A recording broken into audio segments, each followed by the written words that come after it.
Hello and welcome back. Sorry I haven't made a video in a couple of weeks. Life has just been a little bit crazy. I've got my mum and dad over from the UK at the moment, which is just amazing. But now I'm finally on a couple of days of annual leave for the Christmas holidays, so I thought it was the perfect time to do a garden tour. Now I will preface this by saying I have tidied up a little bit for this video. So it's tidier than it would normally be.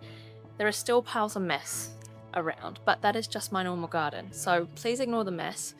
But yeah, I did do a little bit of a tidy up, so it's looking better than it normally would, basically, is what I'm trying to say. So I am just gonna basically take you around the different areas that I've got, show you what I've got going on, and I've never actually shown my full garden like this before, so yeah, it's a little bit daunting. I don't know. You know, we love our garden so much and it's very easy to make like little parts of it look pretty, but showing it all as a whole, it's like, I don't know, it's like showing your face without makeup. It's just a little bit confronting, I guess. So I hope you like the garden. Please enjoy the tour. So when you step out of the house, this is what you walk out to. So the garden shape is kind of like a T. So we've got this long strip of lawn along here, and then the rest of the garden goes to the right. So this area here is what I have kept as lawn for the kids' slip and slide in summer. The trampoline is normally here as well. I've pulled it round to the other side because the kids wanted it round there this afternoon. But the trampoline normally sits here, and it normally takes up the whole width of this lawn, so you kind of have to scoot around the outside to get around the trampoline, but this is what you step out to, and this is a new veggie bed that I popped in. So I popped this veggie garden in spring, and I grow so many flowers at the moment. I just really missed having veggies again, so I will show you what I have growing in this little strip here. And I showed some restraint with my tomatoes this year, and I have only gone for 4 different varieties instead of growing, I don't know, like 20 something varieties. So I've gone for ones that I think we will eat the most of. These are just like a classic, I think they're like a money maker or something. So just a very common tomato. I always like the cherry tomatoes, and I've gone for these black ones. I think these might be Roma, I can't remember. Yeah, I can't remember exactly what I planted, but we've got tomatoes. I have spring onions in here. This is also something that we eat a lot of, and when you buy them from the supermarket, I found the bunches that you get from there is too much for what we want to make for one meal. So with these spring onions, I can just harvest kind of that many at a time, and they'll actually all get used and they'll be fresh as well. Strawberries, they never last long around the kids. I tripled the amount of strawberry plants we had this year, and still can't keep strawberries in the house. So strawberries are a must for my veggie garden. I have a raspberry bush at the back here. We visited England in, what was it, June or July? Just gone. And the big Tesco had the most amazing raspberries. So I know we had to grow. So I knew we had to grow our own raspberries this year. So there's no actual flowers on this bush yet, but I'm hoping we will get some this year. Yeah, I definitely want to add a few more raspberry plants to the garden too. On the other end, I have cucumbers. I've been loving these little snack cucumbers, really great for the kids' lunch boxes. And there's some really cool nasturtium varieties that I've put in this year as well.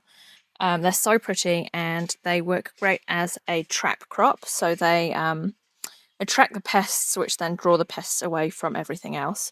I've got some beans going on. I'm not actually a huge fan of beans, but my husband really likes them, so I grew those for him.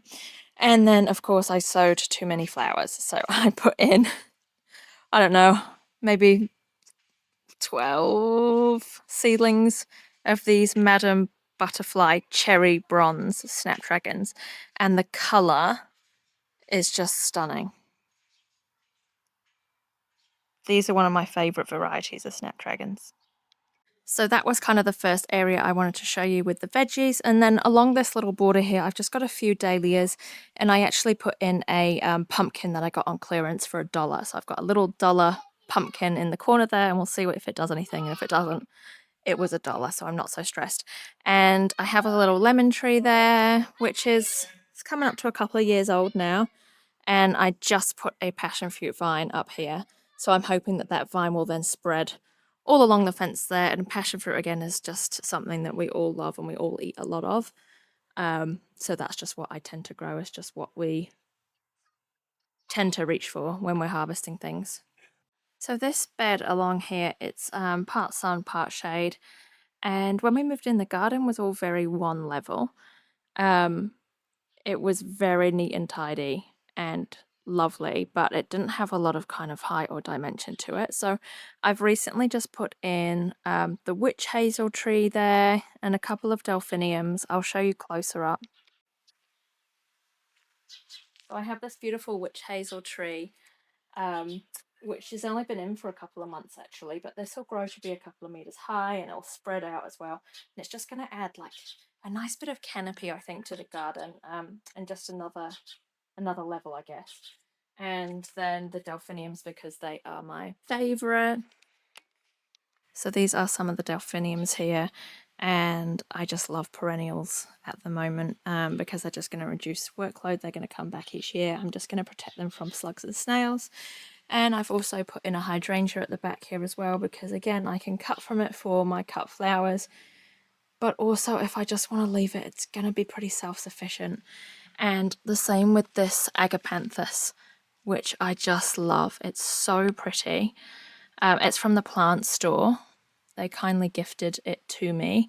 And again, it's just low maintenance. The seeds are actually sterile on this one. So if you've had agapanthus before and they self-seed like crazy, you're not going to have as much of an issue with that with this flower. And this bed, it's kind of blue and white, not on purpose, but that's how it's ended up as well. So it kind of looks cohesive as well.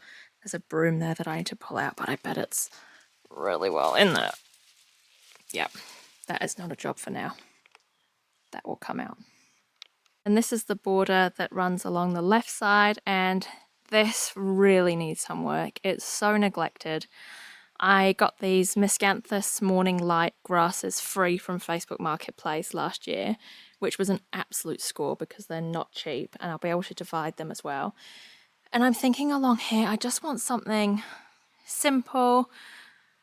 I might do a kind of border of limelight hydrangeas is what I'm thinking. Along in this space here, maybe like 3 or 4 limelight hydrangeas just to fill it. It's going to look neat and tidy. And it's going to be low maintenance as well because I'm just kind of hitting my capacity now where I can't actually take on a whole lot more to maintain. So just something low maintenance, I think. This is a very new area of the border that I have recently done after visiting a friend's garden.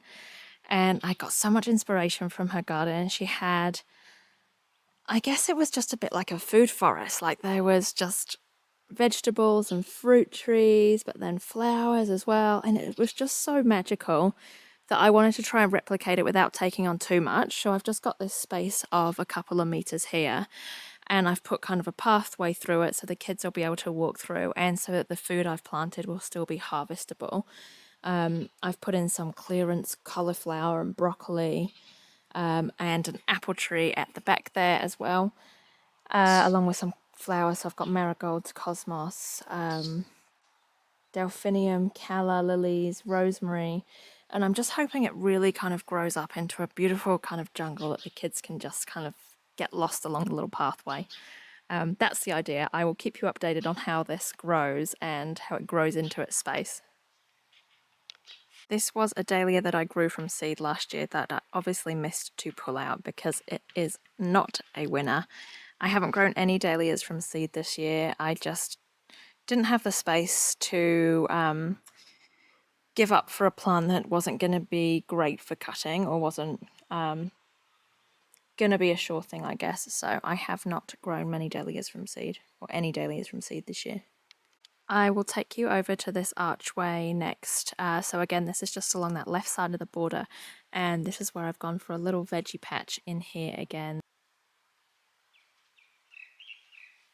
So this is my archway, and if you're wondering what these pink ribbons are for, we get mega winds that just rip through here.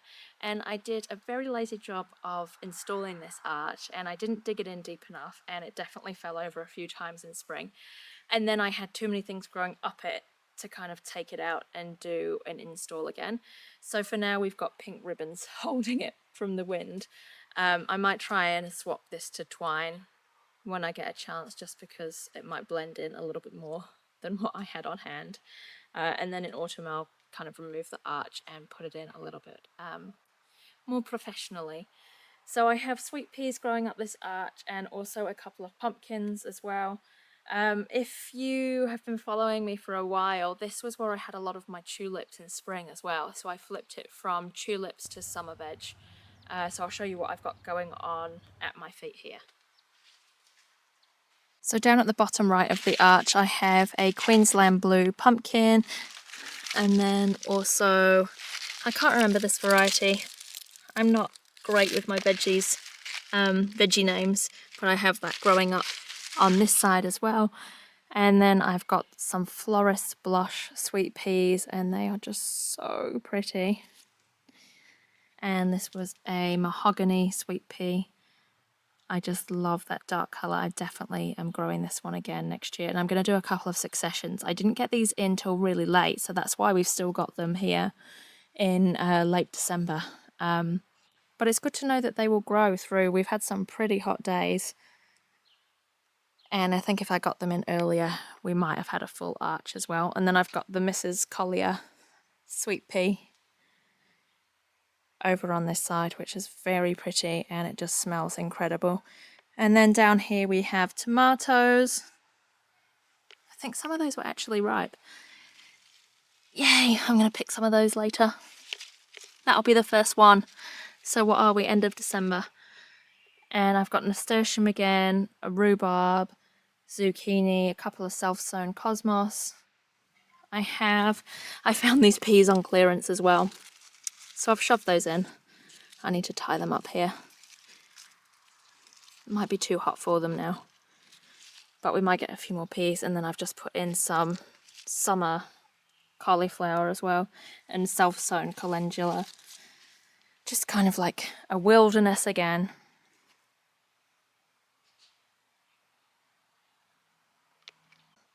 Moving round from the arch, I have a little patch of gladioli, and then I have two of my cut flower rows going back here. In this first row, I have some feverfew, scabiosa status, and then the second row is really a work in progress where I haven't utilised the space as well as I could. I've got a couple of delphiniums going on in there. Again, this had tulips in the spring, and I've just kind of flipped it into some random seedlings that I had, pretty much. I'll show you what's going on over there. So these are some of my feverfew, which have done really well this year. This whole patch was from cuttings, which I have a video on. If you struggle to grow feverfew from seed, if you can get your hands on a plant or two, they're super easy to take cuttings from. And this whole area was from cuttings. I've got some scabiosa. These are Oxford Blue, which haven't bloomed yet, but I'm really excited to have some blue flowers. And then into some of the apricot and Forever Happy status here as well. This is ageratum, which has just self-sown from last year. I liked it as a cut flower, but not enough to plant a lot of it, so I wasn't going to sow any from seed this year. But it's just popped up itself, which is cool. And then a dahlia here, which I have no idea what it is. I've got passion vine hoppers on this plant here. And this is a bit of a dumping ground area back here as well. So I'll just scan across to this other area. This is another one of my rows. Again, I just haven't done a whole lot with this. This is definitely an underutilized space, which I will plan better next year. But also, I want chickens. So I think this might be a great area for a chicken coop, because I don't do a very good job of maintaining it anyway. So I've got some delphinium here, cosmos, a couple of dahlias, and more gladioli as well. It definitely is a bit of a jungle. My whole garden is like that, so you've just got to weave your way in and out.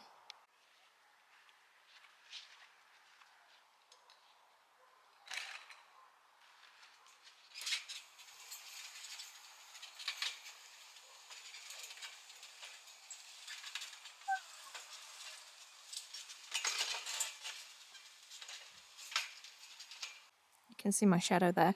I just moved the trampoline out of the way, and if I just go over, you can see it takes up that whole area. So it's just a game of moving the trampoline around. So then this is the rest of the garden. So I have a cut flower patch there, a few beds there, and then most of it is over that way. So it's really a garden of kind of two halves. This area, which I try to keep clear for just kind of having friends over and having some seating, and then this half, which is where I have most of my cut flowers. So this is probably the shot that you see most of the time over on my Instagram, and this was a very thin border, probably only like a foot deep when we moved in, and I just kind of kept taking lawn back and back and back and back and back until I have a pretty wide border now. So I do cut from this border. I've got sea holly, I have some mallow, what have I got? Feverfew, gladioli, some dahlias that are just coming up. Um, yeah, so a lot of my cut flowers too are just kind of woven into the borders. And I don't have any problem with cutting from there. I'm not too precious about it. So I'll take you up there in a second, but at the back there I have a patch of cosmos and some dahlias, and then in the front here again it's just tends to be seedlings that don't fit into my rows over here. So I might have like 5 or 10 seedlings left over and they just go into these borders, and I think that's kind of what creates that cottage garden look, is just um, plants kind of repeated through and just a lot of different colours and that sort of thing. I do have these beautiful Calamagrostis Karl Forester grasses. You can see how tall they are. These are into, how old are these now? They'll just be coming up to their second year. And I'm going to divide them in autumn as well, just kind of chop a bit off to spread them around the rest of the garden. But they add beautiful texture and kind of movement in autumn and winter as well. So these are absolutely one of my favourite plants in the garden. I love them.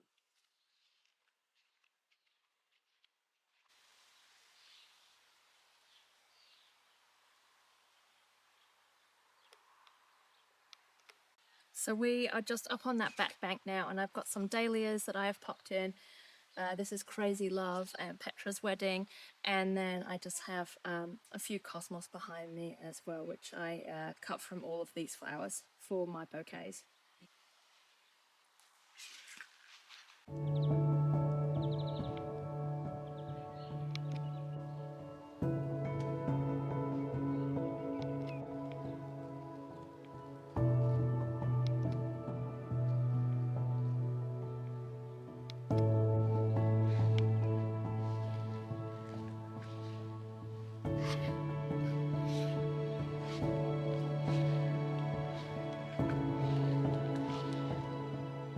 This was a bed that when I moved in had a lot of beautiful roses in, but they looked so ugly in the winter.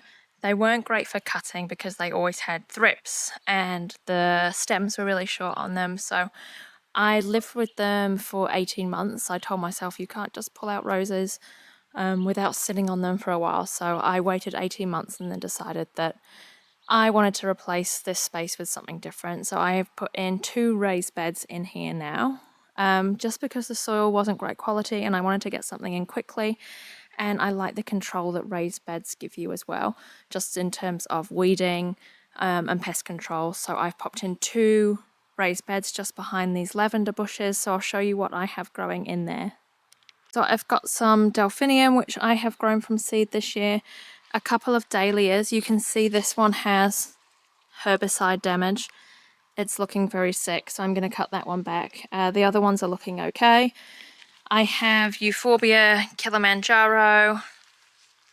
This was a patch of amaranthus green tails, but I cut all that for one of the local florists recently. I have some penstemon, which are a perennial, which I've grown from seed, so I'm hoping they will be good for cutting. I know they're probably not going to be very productive until next year, so I'm just letting them do their thing. I've got some Craspedia, which are one of my favourite cut flowers. I just love those. And then zinnia. Look how big this one is. It's giant. And I used zinnia so much last year. They really were the staple in my bouquet, so I knew I wanted a lot more. So this is just one of quite a few zinnia patches that I have this year. Oh, I just love them. And just ignore that mess. But this is a dahlia row, which I'm going to see if I can scale over here without getting caught in netting. And this is the space that I'm working with in between my rows to get as much as I can in. It's 1 croc's worth. This is Coralie, Petra's Wedding, and my favourite Copper Boy, which has just bloomed. And I know this is just going to crank out the blooms. I've just been disbudding, so I get that nice big flower head. And at the back, this trellis is an embarrassment. I was so lazy. It's 2 stakes that I've pushed in the ground and just like put some trellis netting teetering on the edge of the poles. So it's all collapsed. It's a giant mess, but I had the most beautiful, and I've still got them coming. It's just been neglected. Look at this sweet pea. That one's mahogany, and then I think this one's Earl Grey. They're just like next level stunning. But I am going to do a better job. This is my promise to next year's me, that this trellis situation is not okay. So I will do better.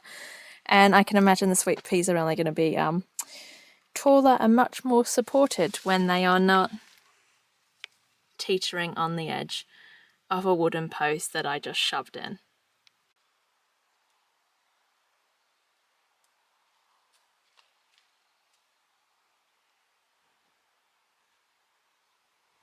So next we've just been here, and we're gonna tour over these beds here. This Dara, I think I have 6 seedlings in here, and it is just insane. Again, if I've taught myself a lesson this year, which I always preach to people, use netting, and I didn't do it myself. I was so lazy. But this was 6 seedlings of Dara, and this just cranked out flowers. I've cut non-stop from this. I do find it a little bit trickier to use the giant ones in bouquets, but I did a floral arch last year, and I ordered some of this from the wholesaler, and it was so good for those kind of larger floral installations to grow my own, just to have it on hand. Excuse me. And it's so pretty. So if you're a florist in the area and you're looking for some of this, it's amazing. For bouquets, I just tend to pick out the smaller heads, and then it works fine. But just some of the giant ones are a little bit trickier to use. Then if we just move around from the Dara, this is where I had most of my chrysanthemums in last year, this space here. I've got a few cosmos and zinnia in here, some matricaria, feverfew. This is the white crown, and I love this one for cutting. It's flowered as the Tetra White Wonder, and the just kind of single one is pretty much done. So I don't know if it always does that. I can't remember the timings of it last year. But it's great for that next kind of succession of feverfew if it does bloom a little bit later consistently. I'm going to be trialing that for the next year. But I love it. It's so pretty. And this is all perennial as well. So this is all from last year's plants. I haven't sown any more of this year. It's just all come up. I have a bit of a gap in here, so I think I'm going to put more of my chrysanthemum cuttings in there just to fill this gap. I've been saving it purposefully. And then this is just total chaos planting. So I've got some strawflower or layer, corn cockle that's gone to seed. I have some aster. What else have I had in here? More chrysanthemum. This was the Tetra White Wonder feverfew, which was it was like a swarm. I cut it all for bouquets and for the florist. And then I also have beautiful Achillea in this bed, which again I've cut most of it now. You can see it's looking a little bit sad, but I should get another succession from that Matricaria feverfew as well. This is probably another shot that you've seen me post a lot of, and this is just at the back. You're at the back of the bed that we just looked at, so this is where all that Tetra White Wonder Matricari was at, and then I've got the greenhouse up behind me as well. This bed along here, I was doing a bit of a trial to see how productive second year Scabiosa was compared to first year. So this is plants that I sowed, would have been last spring, and they have gone through spring, summer, autumn, winter, and now they're in the second year. I would say they're definitely not as productive as my first year sown Scabiosa. These are just the annual ones, but they were coming back, so I let them do their thing. But yeah, they're not as productive as ones that I sowed fresh, so that might be a little good tip for you if you are wondering what second year Scabiosa is like there. And then this bed I just flipped today, so I have my snapdragons in there.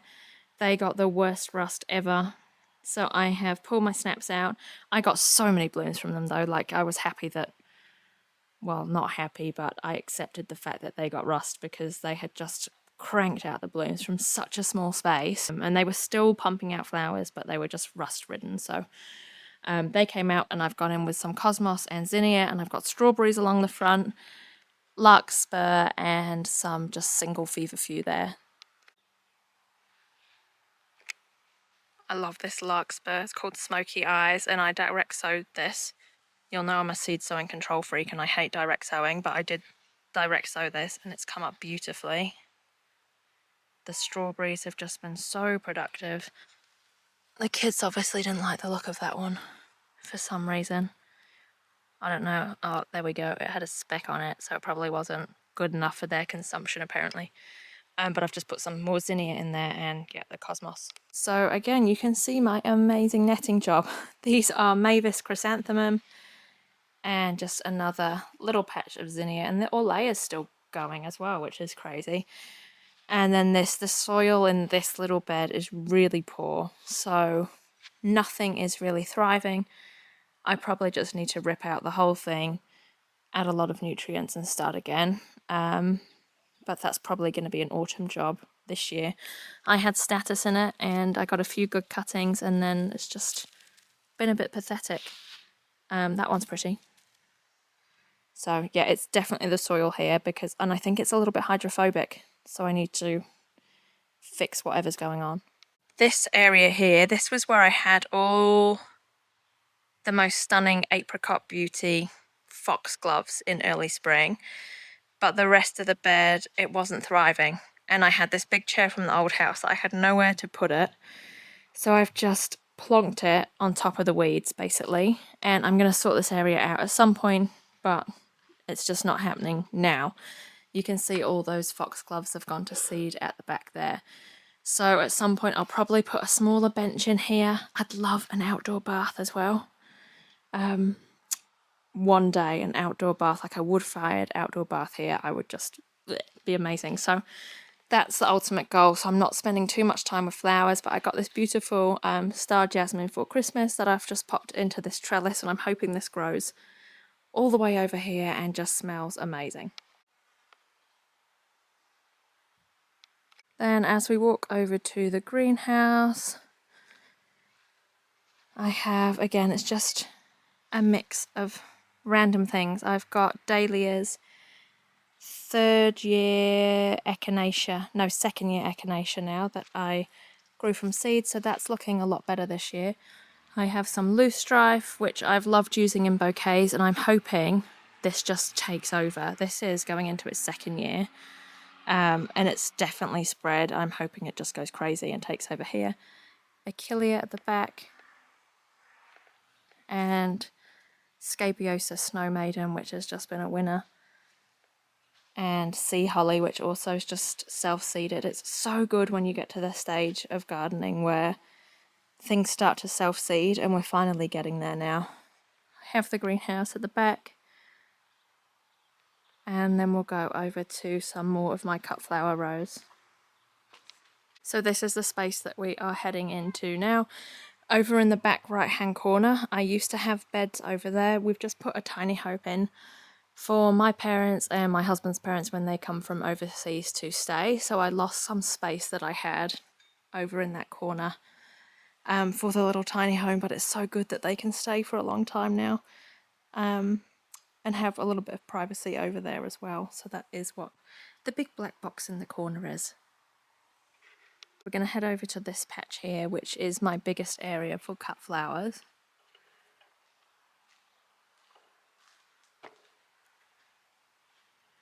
So this was a big veggie garden when we moved in, and there was just beautiful rows of carrots and broccoli, leeks as well. So this is what I have flipped into kind of my main cut flower area. I have more Metricaria in that area here, and then I just went crazy with my dianthus or carnations. They are such a good cut flower, and these are just, I mean, you can see I can't keep on top of them.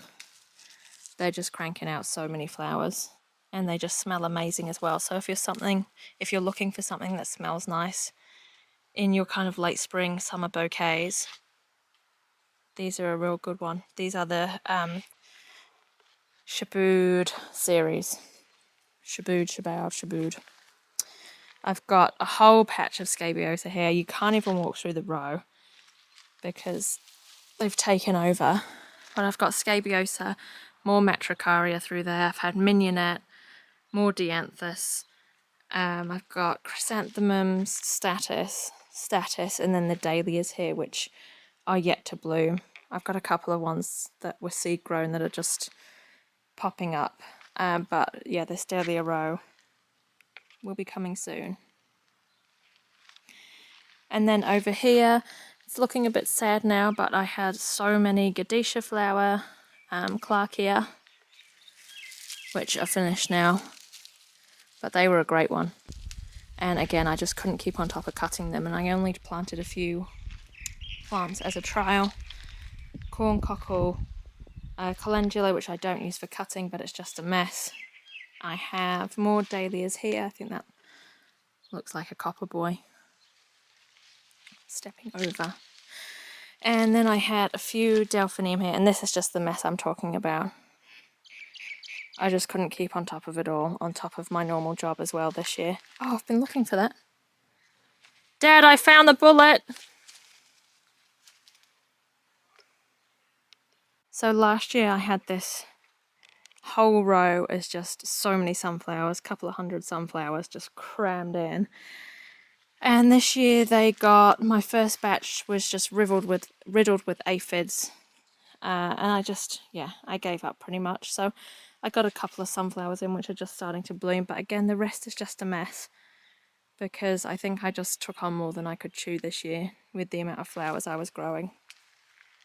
So it's ended up a little bit neglected, but there's just so much I can cut from, even though it looks like a mess. And then I have two rows over here. This row I had delphinium and snapdragons. You can see how bad the rust is. It's shocking. And then salvia and a lot of status at the end. And then this row is my zinnia row. And more delphinium because I just sowed way too many delphinium this year, but I love them. So delphinium, and this is my main kind of zinnia area over here.